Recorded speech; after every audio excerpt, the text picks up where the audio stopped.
In this video, we'll be talking about Hooked. Hooked is a 2 to 4 player game meant for ages 10 and up. Gameplay is just over 30 minutes. The waters around our fishing town have been completely overrun with mutated fish. Players will be rolling a die to move their boat across the different pools. In those pools, they'll be collecting mutated fish to place on their request cards. The first player to complete 4 request cards triggers endgame. Player with the highest value at the end wins. One of the things I enjoyed most about developing this game was creating stranger and stranger fish combinations. Having a basic fish with a head that it shouldn't have or a tail that it just shouldn't have was really fun. Adults will enjoy the set collection, but kids will enjoy seeing all of the strange fish. Let's talk about the components. There are 4 player boards, 1 die, 36 mini cards, 5 draw bags, 4 paddle tokens, 4 player tokens, and 90 fish. Let's take this player's turn. I rolled west, so I will move my boat 1 position to the west. This is the pink pool, so I will draw a tile from the pink bag. I drew a pink spotted fish. This fish applies to my request card. I will place it on the card, ending my turn. Players can still adjust their fish tokens after they've been placed. In this example, I have a green fish on the request card because it says any green fish. However, I could finish this request card by moving the green fish, who has a tail, to the any tail position. I will shift the token and secure the card. I will now draw a card to replace the completed request card. The new card shows any red fish as well as a narwhal head.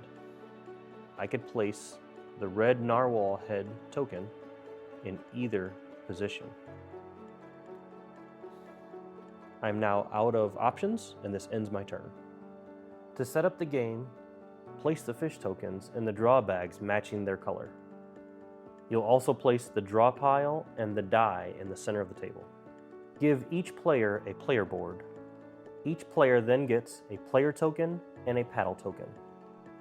The paddle token starts on 0. The player token starts on the center pool. Deal each player 2 request cards.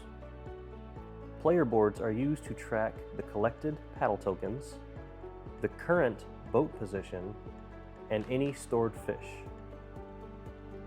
At the beginning of each turn, players will roll their die and move their boat based on the die.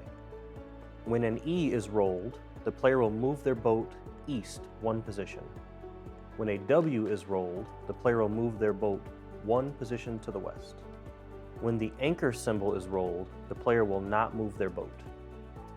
When the player rolls a paddle, they will not move their boat, but they will increase their paddle tracker by 1.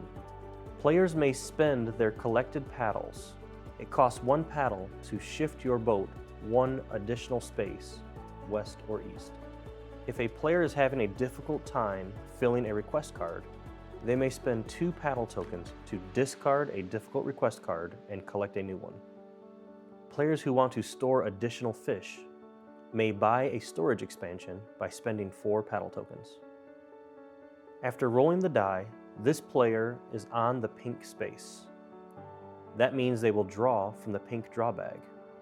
While you will only draw pink tokens out of this draw bag, those tokens may have any color fish. Here, the player drew a green lionfish.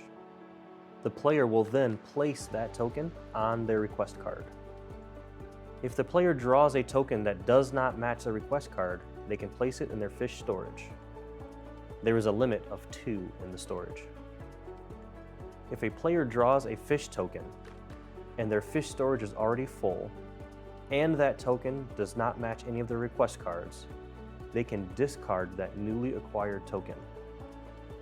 They can also choose to discard a token out of their fish storage to save the new fish token. Let's talk about completing a request card. When a player has placed both fish needed on that request card, they have completed it, earning the VP at the top. The player needs to rotate that request card, securing the fish on that card. They will then draw a new request card. Players will always have 2 available request cards. How to win. When a player has completed 4 request cards, that triggers endgame. You will finish the round, making sure all players have taken a turn that round, after which you will tally up the total VP each player has. The player with the most VP wins.